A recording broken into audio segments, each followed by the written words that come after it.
இடம் பொருள் யாவலாகும். உண்மைதான். எங்க இருக்குது அங்கேயே சிறப்பானதை கொடுக்கணும். உண்மைதான். அதனால இந்த பொன் அமராவதி ஆளக்கூடிய தேவேந்திர மன்னன் இந்திராணியை நான் மனமுடித்து, அதாவது தேவயானை மந்திரமாலை என்று 2 பெண் குழந்தைகளும்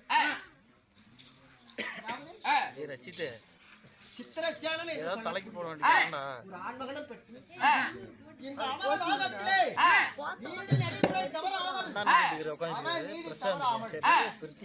அந்த மும்மூர்த்தி தேவர்களுக்கு நான் பணிந்து இந்த தேவபீடத்திலே அமர்ந்து ஆட்சி செய்கிறேன். அப்படி இருந்தாலும் 12 ஆண்டுக்கு ஒருமுறை தேவர் துண்டப்பி முழங்க வேண்டும். நான் தேவர் சபை கூட்டி